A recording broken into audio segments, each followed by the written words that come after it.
Comment caser du sport dans un quotidien chargé de maman et comment se motiver pour s'y tenir dans le temps. Tu es maman, tu aimerais te mettre ou te remettre au sport sérieusement pour te reprendre en main, te sentir mieux dans ton corps, éventuellement perdre du poids, mais tu es débordée et tu ne vois pas quand caser tes séances de sport. Chaque fois que tu te mets à faire du sport, tu as plein de bonnes intentions et rapidement tes séances sautent, tu reportes. T'annules et petit à petit, tu as de plus en plus de mal à y aller et tu finis par te décourager et par abandonner. Dans cette vidéo, je vais t'expliquer comment caser facilement du sport dans un quotidien chargé et aussi quelles stratégies mettre en place pour t'y tenir dans la durée. Si tu découvres ma chaîne, moi c'est Camille, maman de 4 enfants et en janvier 2023, j'ai décidé de me reprendre en main pour de bon, de faire une place centrale au sport dans ma vie. Ça m'a permis de perdre 10 kilos sans jamais les reprendre et surtout de me sentir plus en forme que jamais. Et depuis, j'ai couru 2 marathons, maintenant je cours 5 fois par semaine. Je fais également 6 séances de renforcement musculaire par semaine. Ce n'est pas toujours facile de tout concilier, mais petit à petit, j'ai mis en place des astuces, des stratégies pour que ce soit possible, sans m'épuiser ni me priver. Intégrer du sport dans ma vie l'a tellement changé en mieux que j'ai envie de te partager mes astuces pour t'y mettre, pour arriver à tout concilier et te motiver à t'y tenir dans le temps. Dans cette vidéo, il y aura 3 parties.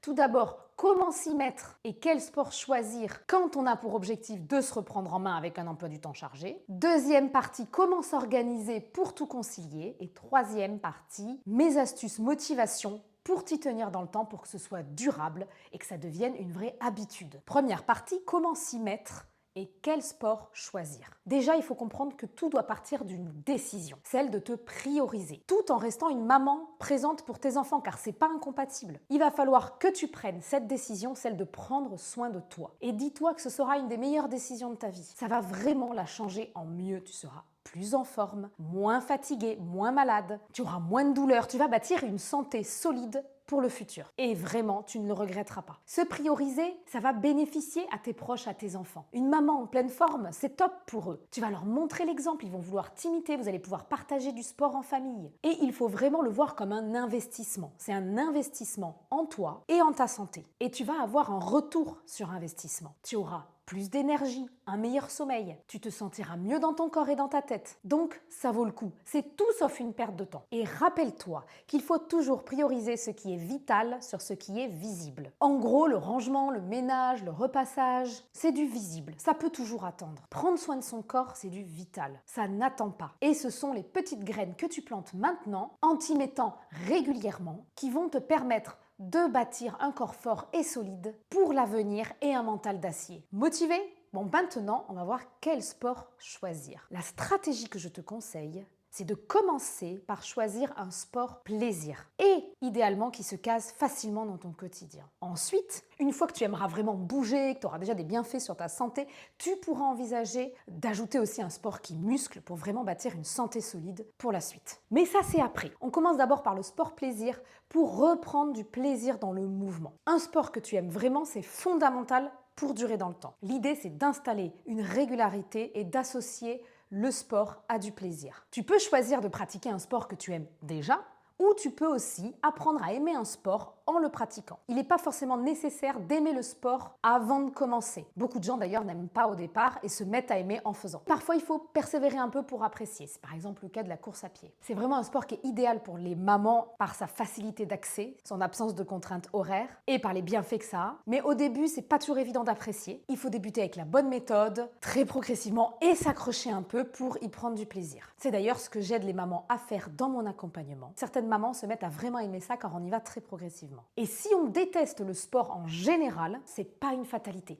Pour moi, on n'est pas sportif ou non sportif. Souvent, c'est lié à l'environnement dans lequel tu as grandi et ton parcours de vie qui t'ont amené à penser que tu n'étais pas faite pour le sport. Mais c'est pas irréversible. Beaucoup de personnes se sont mises à aimer le sport une fois adulte ou même après 40, 50 ans, il n'y a pas de règle. Dans ce cas-là, ce que je conseille, c'est de commencer par du mouvement doux, du yoga, de la marche et progressivement augmenter l'intensité. C'est important de remettre du mouvement dans ta vie. Et petit à petit, tu vas progresser, tu vas y prendre du plaisir et ce sera plus facile. Quand on est maman, il faut bien sûr aimer le sport que l'on choisit, mais il faut aussi qu'il se casse facilement dans son quotidien. Tu peux plus faire du sport comme avant quand tu n'avais pas d'enfant. Ça peut être aussi une question d'horaire. Parfois, certains sont plus du matin, plus du soir. soir. Si t'es pas du soir, c'est vrai que se fixer un horaire de sport le soir à 21h, tu vas avoir du mal à t'y tenir. Tu peux aussi opter pour du sport sans contrainte horaire ou même depuis la maison. Comme ça, pas de difficulté pour faire garder tes enfants. Pour résumer, prends bien le temps de réfléchir au sport que tu choisis. Il faut que ce soit un sport que tu aimes, qui se casse facilement dans ton emploi du temps. Et n'oublie pas que tu peux apprendre à aimer le sport. C'est pas parce que tu aimes pas de base que ça n'évoluera pas. Ensuite, combien de séances faut-il faire? À quelle fréquence, etc. Il n'y a pas de réponse type pour cette question parce que ça dépend de chacun et de ses possibilités. Ce qui est sûr, c'est qu'une seule séance, ça va être difficile d'avoir des vrais résultats sur le long terme. Il faut une certaine régularité, que le sport fasse vraiment partie de ton quotidien pour que tu puisses te sentir mieux dans ton corps. Surtout si tu as un travail très sédentaire où tu restes beaucoup assise la journée. Au début, c'est pas la peine d'en faire trop. Il faut commencer par ajouter du sport plaisir de manière régulière et petit à petit, tu pourras faire de plus en plus de place au sport au fur et à mesure que tu apprécieras ça. Comme je le disais, une fois que le sport devient une habitude, que tu as créé une vraie régularité, il faut garder en tête qu'il va falloir aussi ajouter un sport qui muscle pour construire du muscle parce que c'est essentiel pour bâtir une santé solide sur le long terme. Pas question de devenir bodybuilder, mais les muscles vont prévenir les blessures, les petites douleurs qui peuvent apparaître, augmenter aussi ton métabolisme de base afin que tu évites de prendre trop de poids, notamment à la périménopause et ensuite, et te permettre de bien vieillir, d'être en pleine forme, de pouvoir porter tes enfants quand tu veux, pouvoir jouer avec eux, courir après eux, etc. Ce sport qui muscle, ça peut être n'importe quel sport, du crossfit, de la musculation et tout ça, mais bien souvent quand on est maman, on a peu de temps et donc on n'a pas envie d'avoir des contraintes horaires à ajouter à son quotidien. Ce que je conseille aux mamans que j'accompagne et aux mamans en général, c'est d'ajouter progressivement des séances de renforcement musculaire à la maison, des séances courtes mais régulières afin de muscler tout le corps. Et quand ça deviendra facile, tu pourras petit à petit ajouter un peu de charge plutôt qu'augmenter la durée des séances. Comme ça ne te prend pas plus de temps et ça te permet de progresser. Pour résumer, la semaine type idéale, un exemple bien sûr, ça peut être du sport plaisir 1 à 2 fois par semaine, du renforcement musculaire 1 à 2 fois par semaine et un petit peu de marche aussi quand tu en as l'occasion. Idéalement à l'extérieur parce que prendre l'air c'est vraiment important à la fois pour ton sommeil et pour ton immunité. Et c'est parfait, surtout pour commencer. Il ne faut pas prévoir trop de sport dès le début car sinon tu vas te décourager. C'est en prenant du plaisir à pratiquer le sport et en constatant les bénéfices sur ta santé que tu auras envie de lui faire plus de place. Quand j'ai repris le sport après ma 4e grossesse, je courais 3 fois par semaine et je faisais du renforcement musculaire 1 fois, 2 fois, enfin ça dépendait des semaines. Et j'essayais aussi d'aller marcher de temps en temps quand j'avais le temps. Et maintenant, je cours 5 fois par semaine, je marche les jours où je ne cours pas et je fais 6 séances de renforcement par semaine. Et quand je fais pas de sport, ça me manque. Est-ce que c'est nécessaire d'en faire autant pour être en bonne santé et pour perdre du poids? Non, évidemment. D'ailleurs, je cherche pas à perdre du poids. En revanche, ça me fait tellement de bien, ça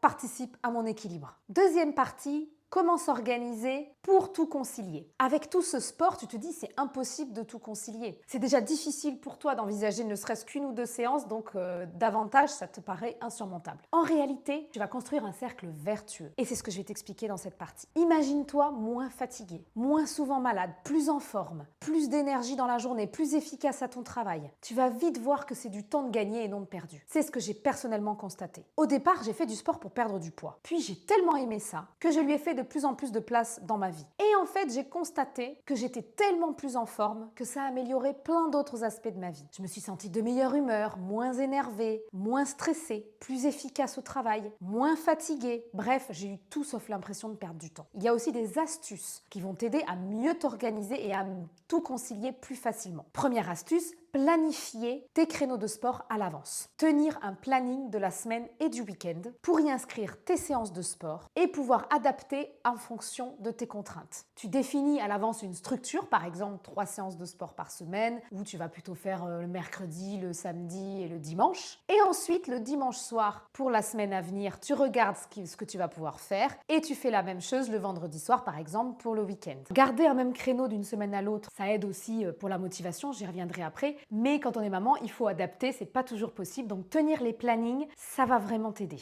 Ensuite, deuxième chose, optimiser le temps quand tu peux. Par exemple, tu peux aller faire du sport quand ton enfant fait son activité extrascolaire. Tu as les affaires qui sont déjà prêtes dans la voiture et hop, tu le déposes et ensuite tu vas faire un footing. Tu as aussi des temps morts souvent, peut-être que tu mesures pas encore, mais on en a tous dans la semaine, sur ta pause déjeuner au travail, à différents moments de la journée. C'est vraiment à toi de réfléchir à une organisation qui te convient. Troisième chose, viser des créneaux courts et réguliers. C'est plus facile de s'y mettre et c'est ce qui fera la différence dans le temps. Quatrième chose, ne pas viser la perfection. C'est pas grave si tes enfants sont au milieu, si la séance est un peu interrompue, un peu chaotique. Ils s'habituent. toi aussi, et c'est la régularité qui fera la différence à la fin. J'ai longtemps refusé de m'y mettre en prétextant que mes enfants étaient dans mes pattes et que du coup c'était pas possible. En fait, c'était des excuses que je me trouvais. Oui, parfois il va falloir s'interrompre pour régler un conflit, pour s'occuper d'un enfant, ou ils vont te grimper dessus. Au final, c'est pas très grave parce que ce qui compte, c'est vraiment ce que tu auras construit pendant des mois et pas sur une seule séance. Et puis tu peux les porter pour muscler tes bras. Attention toutefois à pas te faire mal. Cinquième chose, apprendre à fermer les yeux. Je m'explique. Apprendre à lâcher prise sur ce qui est visible et non vital. On en a déjà parlé au début de la vidéo.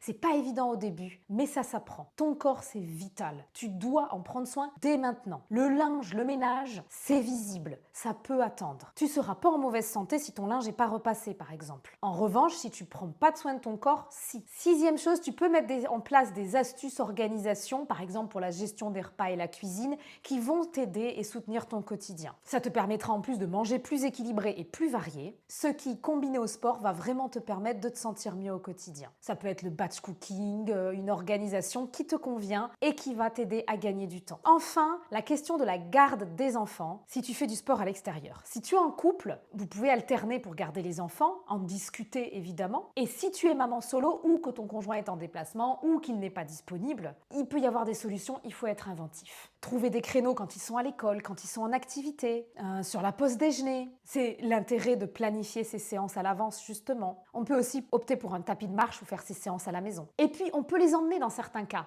En roller, en poussette run, en run and bike. Ça leur fait énormément de bien. Et clairement, tu leur montres le bon exemple en faisant du sport. Et petit à petit, ils auront envie de t'imiter, vous pourrez partager ça en famille. Je pense que l'on peut tout à fait intégrer du sport dans son quotidien et rester une maman présente pour ses enfants. Ce qui est sûr, c'est que ça vaut le coup et que personne ne peut le faire à ta place. Enfin, dernière partie, comment se motiver pour s'y tenir sur le long terme. C'est le plus important, car c'est sur le long terme que tu auras des résultats. Et c'est souvent le plus difficile quand on a un quotidien chargé. En gros, comment transformer la motivation du début en habitudes qui tiennent dans le temps. Et oui, c'est possible, car avec le temps, beaucoup de choses deviennent plus faciles. Il faut se faire confiance. Avant, j'arrivais pas du tout à me motiver à m'y mettre. Au printemps, je me remettais au sport, puis j'abandonnais rapidement après. Et surtout, le renforcement musculaire. J'en faisais pendant 2-3 semaines et systématiquement, j'abandonnais. Et progressivement, j'ai compris certaines choses. J'ai mis en place des astuces et j'ai vraiment réussi à transformer la motivation du début en habitude durable. Voici ce que j'ai mis en place concrètement. Première chose, avoir un entraînement structuré et progressif. Si tu fais toutes les semaines la même chose, tu vas te lasser. On a besoin de se voir progresser pour y prendre du plaisir. En renforcement musculaire, par exemple, fais évoluer tes séances d'une semaine à l'autre. Travaille différentes parties du corps. Si tu marches, essaie d'accélérer l'allure sur certaines portions. Pareil si tu cours. Voir et mesurer les progrès réalisés, ça va vraiment t'aider à garder le cap. Dans la même idée, se fixer des objectifs, se mettre des challenges qui vont te stimuler mais qui restent atteignables. Si tu cours, inscris-toi à des courses officielles ou fixe-toi l'objectif de courir 1 heure sans t'arrêter. Si tu fais de la danse, participe au gala de fin d'année. Organise un week-end sportif avec des amis autour de la randonnée ou du vélo. Troisième chose, la régularité est importante pour rester motivé et notamment pour avoir de meilleures sensations dans ton sport. C'est très vrai en course à pied. Si tu vas courir de manière très occasionnelle, tu n'y prendras pas beaucoup de plaisir. C'est parce que tu installes une régularité que les sensations vont petit à petit devenir meilleures. Et c'est la même chose dans les autres sports. Moins tu y vas,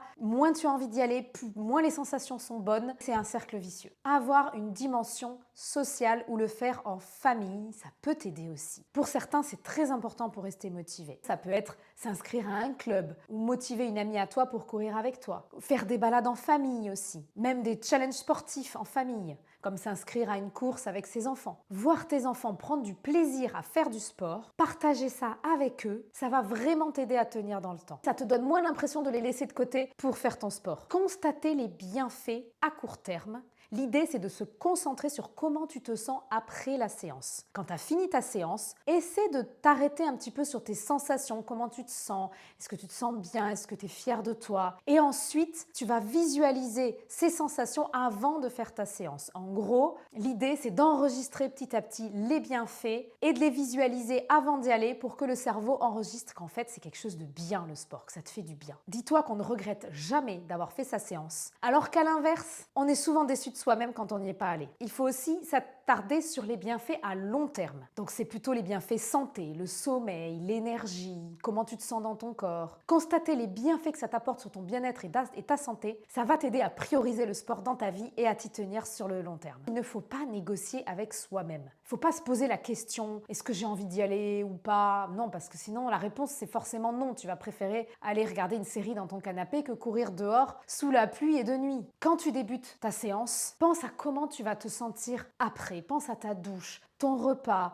toutes ces petites choses que tu peux visualiser, le bien-être que tu ressentiras. Ça va t'aider à t'y mettre. Et tu vas te construire un mental plus fort, ce qui va t'aider pour plein d'autres aspects de ta vie. Il faut comprendre que la motivation, elle vient par l'action. C'est en bougeant que la motivation vient et pas l'inverse. N'attends pas qu'elle tombe toute seule du ciel, déclenche-la en te mettant en mouvement. Le mouvement va créer un cercle vertueux. Plus tu bouges, plus tu auras envie de bouger. Et enfin, dernière chose, c'est plus facile aussi quand on le fait chaque semaine sur le même créneau. Ça devient une habitude, quelque chose qui paraît difficile au début va devenir facile avec le temps. Par exemple, si tu prévois un footing à 6 heures du matin à jeun, au début ça va être un peu dur d'y aller et puis petit à petit, tu vas y aller de plus en plus facilement, tu te poseras même plus la question. Ton cerveau il va s'y faire et comprendre que c'est une bonne chose et ce sera plus facile de se motiver. Petit à petit, en étant régulière, en tenant dans le temps, ta vie va changer. Tu te sentiras mieux dans ton corps. Tu prendras de plus en plus de plaisir dans le sport. C'est un cercle vertueux qui se met en place. Et si tu as envie d'être accompagné pour intégrer du sport dans ton quotidien chargé, pour avoir un petit coup de pouce